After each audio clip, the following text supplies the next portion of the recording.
Well, happening this morning, a jury is going to be returning for day 3 of a high-profile murder trial underway in Dallas's suburb of Frisco, Texas. Karmelo Anthony is accused in the fatal stabbing of 17-year-old Austin Metcalf at a high school track meet. The 19-year-old has pleaded not guilty, and News Nation's Leah Lando is here now. You can get us up to speed on everything that jurors have heard and what we can expect. Of course, this is a very racially charged story. Right, and very emotional day in court, as you can imagine. Jurors expected back in court this morning as testimony resumes in the murder trial of Karmelo Anthony. Friday, jurors heard emotional testimony from first responders, police, and witnesses who were at the track meet, where prosecutors say Anthony fatally stabbed 17-year-old Austin Metcalf. Investigators say the two teens went to different schools. They didn't know each other before this incident. Prosecutors say that happened under a team tent when Anthony stabbed Metcalf in the chest. Metcalf later dying at the hospital. Anthony was arrested and charged with murder. A Memorial High School track coach testifying that a team tent serves as a school's designated area during competition, so they compared it to a team bench in other sports. And he told jurors, quote, "You just don't go into someone else's tent uninvited." A Frisco firefighter paramedic testifying that when he arrived, Metcalf had no pulse and appeared gray. Jurors also watching body cam video from school resource officers who responded to the scene that day. And one officer testifying that after Anthony was taken into custody, he heard him say, quote, "I'm not alleged. I did it." In another video, Anthony can be heard saying, "He put his hands on me. I told him, don't put his hands on me." What's up, family? Hit the like button, share the video, subscribe to the channel, turn on your post notifications so you'll never miss a breakdown. Now, and I want you to picture something for a second. You're 19 years old. You're sitting at a defense table in a courtroom. You're facing a murder charge. And the person the defense brought up as your friend, the person whose name was supposed to explain why you were even at that spot in the first place, gets on the stand, looks the jury in the eye and says he wouldn't even call you a friend. And that's where we are with the Karmelo Anthony trial. And we're going to break this whole thing down because this story is bigger than one post, one beef, or one bad day. Karmelo Anthony is 19 years old, charged with murder in the death of 17-year-old Austin Metcalf, who was stabbed under a team tent at a high school track meet in Frisco, Texas. You heard in this clip that we just watched, and we're going to walk through what the witnesses actually said, what his so-called friend said on that stand, and what it all means when every single person in that courtroom is telling the same story. So, starting from the beginning of what the jury has heard so far, because the News Nation reporter who was inside the courtroom that you just heard gave us a really clear picture of how day 3 went down and what the first responders, the police, and the eyewitnesses all said when they took the stand. The first thing you need to understand is what a quote-unquote team tent actually is, because the defense is going to try to make it seem like Karmelo had every right to be sitting under that tent, and the track coach who testified shot that down immediately by explaining it in the simplest way possible. A team tent at a track meet is like a team bench in any other sport. You don't just walk into somebody else's bench uninvited, period. That's not how it works. Now, with that in mind, here's what actually happened under that tent, according to the student witnesses who are sitting right there when it all went down. Karmelo sat down next to a student he didn't even know, said something like, "Crazy weather, huh?" Quote unquote. A teammate noticed him and asked who he was. And when they told him to get out of the tent, he didn't leave. He said, and I'm reading directly from the testimony here, quote unquote, "F y'all, I'm not going to leave. Y'all a bunch of kitty cats. Y'all not going to do anything." And family, I need you to sit with that for a second, because that right there is what a jury calls state of mind. That's not a scared kid trying to protect himself. That's somebody who made a choice to stay somewhere he wasn't supposed to be and then dared people to do something about it. And then it got worse because the same witness testified that Karmelo said, and I quote, "Touch me and see what happens." And Austin Metcalf's response to that was, "I'm not going to fight you," quote unquote, which means the person who ended up dead that day was the one who was trying to de-escalate the situation, not start one. Now, here's the plain English version of why that one exchange matters so much legally. Because if you tell someone, "Touch me and see what happens," quote unquote, and then minutes later you stabbed them, you just told the jury exactly what you were planning to do before you did it. And that's not self-defense. That's a threat you followed through on. And there's a very big difference between those two things in the courtroom. The firefighter who responded testified that when he arrived, Austin Metcalf had no pulse and appeared gray. And the officer testified that after Karmelo was taken into custody, he said on camera, quote, "I'm not alleged, I did it." And in another video said, quote unquote, "He put his hands on me. I told him don't put his hands on me." And family, that's the foundation the prosecution built their case on before they even got to the witnesses. You see that, I can only imagine what the family's feeling when they're looking at their now deceased son laying here. And I'm looking towards Karmelo Anthony's side of the courtroom. And, they're just taking it all in. It's a different kind of emotional reaction. It might not be as audible and visible because it's none of their people have died. But, of course, Karmelo's sitting there facing, his liberty's at stake. He could go to jail for the rest of his life. And so while I was still inside of the courtroom, the jury also heard testimony from two teens who were under the tent that fateful day and witnessed the encounter. Both said that Metcalf asked Anthony repeatedly to leave the tent over the course of a few minutes and that Anthony refused. One teen said that he saw Metcalf use both of his hands to push Anthony on his shoulders. At that point, Anthony had his hand in his backpack, which was on his lap. He said that Anthony swayed back, and when he came back forward, that is when Anthony stabbed Metcalf. Now, the teens testified that they did not see him actually get stabbed, but noticed blood coming from his shirt, and that's how they were aware of the stabbing. Now, I can tell you again, in one of the officer's body camera videos, you can see Metcalf's twin brother, inconsolable, near the crime scene, and he was yelling really at the top of his lungs, crying, saying, "That was my best friend, that was my brother."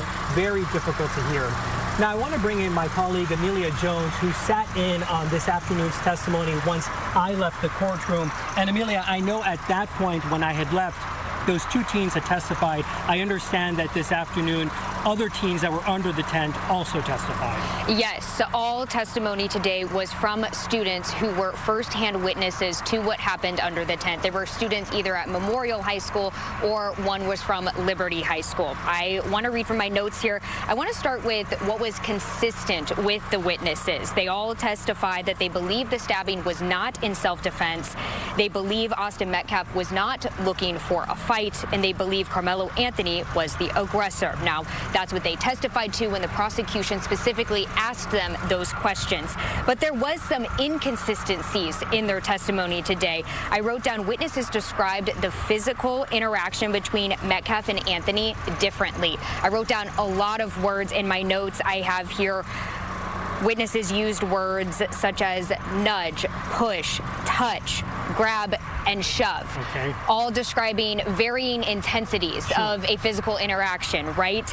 They also, yes, differed on how hard Metcalf physically touched Anthony during that altercation. I wrote down that I think it'll be interesting to see how the jury really processes that and how they understand and believe the interaction went down from the testimony that was presented. Now, of course, we have to hear the defense's witnesses, right, and what those witnesses have to say. Now, and here's where the defense's entire case starts to fall apart at the seams, family, because the whole reason the defense says Karmelo had any business being under that tent at all is because of a kid named Eddie Para, 18 years old, sat on the Memorial track team, and according to the defense, he was Karmelo's friend, and that was their argument, that Karmelo came to that tent to see his boy, and if he came there to see a friend, then maybe being under that tent wasn't so out of place after all, right? That's the logic they were selling to the jury. So the defense put Eddie Para on the stand. They showed the jury pictures of the two of them hanging out. They pointed out that they got together at least 3 times over a 3-week period. They're trying to build this picture of two close friends, and then the prosecutor steps up and starts asking questions, and the whole thing unravels in real time right in front of everybody in the courtroom. And when they asked Eddie Para about their friendship, he didn't say, quote, "Yeah, that's my boy," or I quote, quote unquote, "Yeah, we were close." He said, "I want to make sure I get this right." He said he wouldn't call Anthony a friend, just someone I knew, quote unquote. So think about that for a second.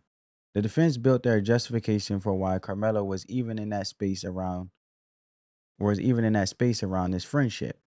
And the person at the center of that argument just got on a stand under oath and said they weren't really friends.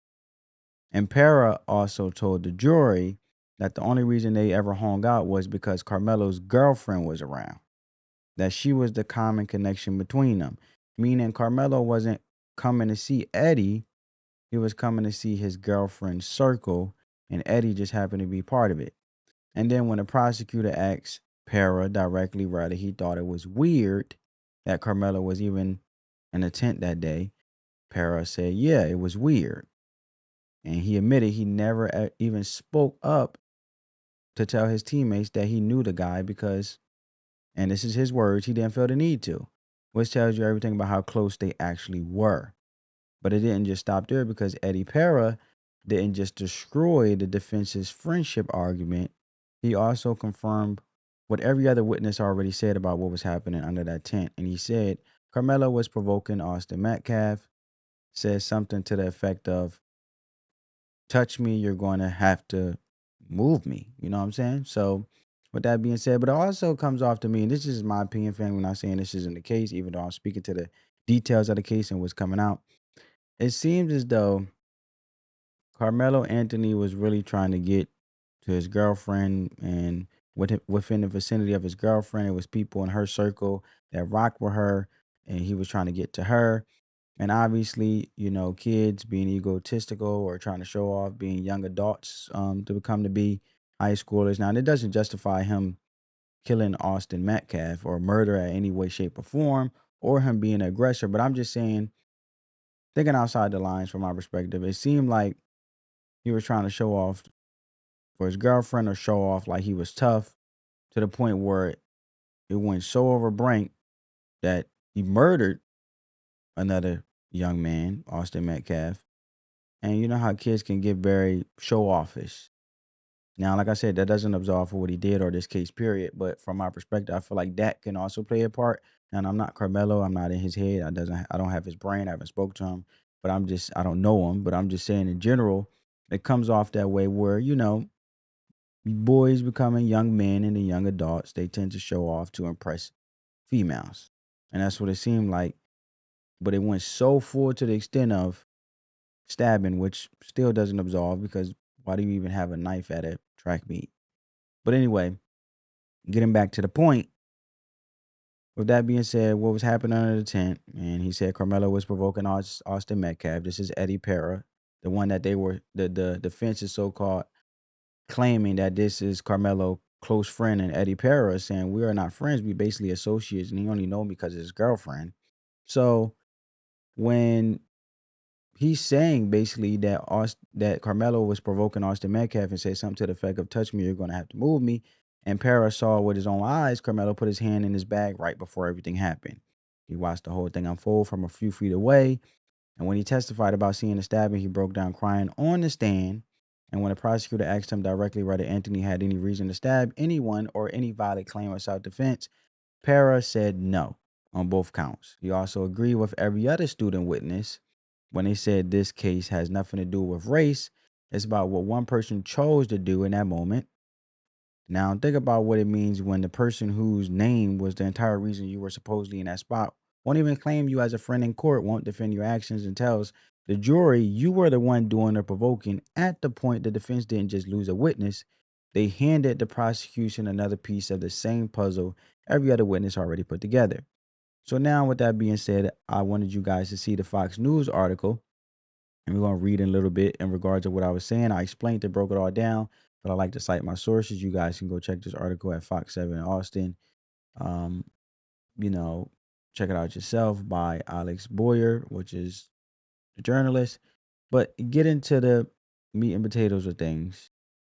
This where basically the defense were cross-examining the so-called friend of Karmelo Anthony, Eddie Para. And it says, it's at 1 p.m. The teen's testimony continues. Defense attorney Toby Shook began cross-examining 18-year-old Eddie Para after the lunch break. He was a teen that Anthony knew sitting underneath a memorial track tent. When asked about their friendship, Para said, and I quote, every now and then we got together. The defense showed jurors pictures of the two hanging out, pointed out that they got together at least 3 times over a 3-week period. Para agreed, but he said he only hung out with Anthony when Anthony's girlfriend was around. He said Anthony's girlfriend was a common friend. Toby Shook, which again is the defense attorney of Karmelo Anthony, asked Para why he didn't speak up when his teammates were asking Anthony what he was doing under the tent. He said he didn't feel a need to. This is Eddie. George were given a 1 hour lunch break at 11:45. And then the next teenager takes the stand. Was 18-year-old Eddie Para, the teen who knew Anthony and greeted him as he entered the memorial tent. He said he wouldn't call Anthony a friend, but someone I knew. And this is the continuation of them cross-examining Eddie Para. You are the common denominator between Karmelo Anthony and Memorial, the prosecutor asked. He said, yes, sir. He said, did you think it was weird that Karmelo Anthony was in your tent? The attorney asked. He said, yeah. Para said he testified that he didn't talk to Anthony for long, but never asked him to leave. He recalled Metcalf getting defensive over an outsider being in their tent. He said Metcalf was always leading, always protecting us, quote unquote. Para said Anthony was provoking Metcalf. He recalled him saying something like, touch me, you're going to have to move me. He also saw Anthony put his hand in the bag. And, he broke down like I explained to you guys, et cetera, et cetera. So with all that being said, it wasn't just Eddie Para, because when you zoom out and look at the full picture of what happened inside the courtroom across those first few days of testimony, you're not looking at one or two witnesses telling a similar story. You're looking at dozens of student athletes, kids who were sitting right there under and around that tent. And the reporter covering the trial wrote down a list of words they used to describe the physical altercation that you heard: touch, grab, shove, push, nudge. And yes, those words describe different levels of force. And yes, the defense is going to try to use those differences to create doubt in the jury's mind.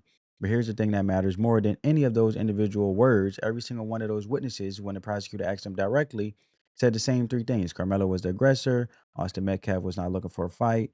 And this was not self-defense. You could disagree about it, whether it was a nudge or a shove, but when 20-something people who were standing around or were right there all walk into that courtroom separately and land on the exact same verdict before a verdict has even been read, it's not a coincidence. That's just what happened. Now, I do want to address something, because there are people online right now pushing the idea that the video of what happened was edited or airbrushed, that Karmelo was jumped by multiple people and the media covered it up, that injuries were hidden from the public. And family, I'm not here to mock anybody, but I'm going to ask you to use your common sense for a second, because when Karmelo Anthony was booked into custody, the Frisco Police Department took a booking photo, and that photo is public record straight from the police department, not from a news channel, not from a media outlet with an agenda, directly from the police department. And there are no visible injuries in this photo I'm here to show you. No visible injuries in this photo. Now, if someone was jumped, beaten badly enough to justify pulling a knife, killing another person in self-defense, you would expect to see some physical sign of that on their body when they're processed an hour or two later. The photo doesn't show that. And that argument that the police department edited or airbrushed the booking photo to hide bruises from the public is not a theory that holds up when you sit down and actually think it through. No witness who testified in that trial described Karmelo getting jumped. Not one, not even Eddie Para, who was standing right there. And I want you guys to see the online critics or one of the online critics that are basically saying this allegedly, or this theory of basically the photo being airbrushed and et cetera, et cetera. Karmelo Anthony case goes into its third day on Monday. It is being revealed that the media has been playing tricks on you. Yeah, fam. Yeah. A staff member who watched the video of the killing, the whole altercation actually, stated that the media has edited or airbrushed Karmelo Anthony's injuries to his eye. He had welts on his eye, and his bridge of his nose was swollen. And he said that the media has edited or airbrushed those injuries. What I tell y'all about that damn media? Mainstream media ain't. And they've always worked against Black folks. They've always, look, the government has always been foul, right? but they could not have done it without the media. The media shapes public opinion. Like we're taught kind of not to trust government, right? We're always suspicious of government. We're suspicious of politicians. But, the media comes off as it's for the people. Watch the news at night, 5 o'clock news, your news station, Houston's own news station, all this type of stuff that they say to make you feel like they're looking out for you. They got the nice suits on. They're smiling when they have to smile. They get serious. When bad things happen, they're serious. So it looks like it's coming from a place of, integrity, and good intent, right? They always have an agenda. They always have had an agenda. Their agenda is to brainwash the public, to help the government control what you think, what you drink, what you eat, where you go, where you live, who you vote for. Yeah, all of this stuff, fam. Yeah, this is what the media do. Mainstream media, this is what they've always done. They've always colluded with the government to make Black people look bad. The government could not have done it without the media. Mainstream media in America has spread so much propaganda to harm Black people's image around the world. There are people in other parts of the world who have never, ever met a Black person before, but they have a bad opinion because of the propaganda that American media spews on a daily basis. When I first moved overseas to Azerbaijan, those people didn't know really what to think of me and my family. But as they got to learn us, we totally dispelled those myths. Like we killed all of that. Like, man, they were like, oh, they're an asset, right? But if you don't know, you don't know. Mainstream media right now in America, the way that they're shaping this story about Karmelo Anthony, it's all skewed. It's all to make him look bad. It's very, very one-sided. It is one-sided, 100% one-sided. And we know why. This case is one of those cases where I do think that the algorithm is going to it's going to have a lot to do with the outcome. I think the algorithm is going to have a lot to do with the outcome because we live in an age now where the algorithm sways public opinion. If you look up and every time you see an article and it's saying that, oh, he badly pushed him. Oh, he badly pushed him. Oh, he wouldn't want, he was warned, he was told. He was told? By who? They didn't have any authority to, first of all, tell him to move. And they damn sure did not have any authority to remove him. See, they don't want to talk about that part. They don't want to talk about that. They don't want to talk about the part where they jumped him. They're not talking about that. But the video, according to a staff member, shows clearly that Karmelo was jumped by several boys from Memorial High School. See, now we get down to the good part. They don't want to talk about that. Well, he still had a knife. He still shouldn't have brought a knife to school. They don't even oppose mass shooters the way that they're opposed. All right, I'm gonna leave it there. So you guys seen that, you heard that. That's the proof that you have individuals who are basically using that theory of Karmelo face being airbrushed and things like that. So when people can't find evidence to support what they want to believe, sometimes they build a story around the absence of the evidence that instead of accepting what the evidence actually shows. And that kind of thinking doesn't serve the community. It gets in the way of the honest conversations we need to have about choices and what they cost. So after all of that, after the witnesses, after Eddie Para's testimony, after the book and photo, after every single piece of this that we just walked through together, I'm going to bring it home in the simplest way I know. Two families will never be the same because of what happened under that tent. Austin Metcalf's family lost their son, their brother, their teammate. Karmelo Anthony's family is watching their 19-year-old sit at a defense table facing a charge that could take the rest of his life. And the thing that sits heaviest with me when I think about all this is that none of this had to happen. Not one part of it. The moment was there to walk away from. Several moments, actually. When they first told him to leave the tent, when the teammate said, if you are a nobody, get out. When Austin Metcalf said, I'm not going to fight you, every one of those was a door out of that situation. And every one of them got passed up. So with that being said, this isn't a black issue or a white issue. Every witness in that courtroom, including the young man in defense called Karmelo's friend, said this out loud under oath, that this has nothing to do with race. It's about what one person chose to do and what those choices cost. The Bible says it plainly in Galatians chapter 6, verse 7. You reap what you sow. That's not a threat. That's just how life works. And it works that way, whether you're in a courtroom or just living your day-to-day life. The truth always surfaces. It came through the first responders. It came out through the student witnesses. And it came out most painfully through the person who couldn't even bring himself to call Karmelo a friend when it mattered most.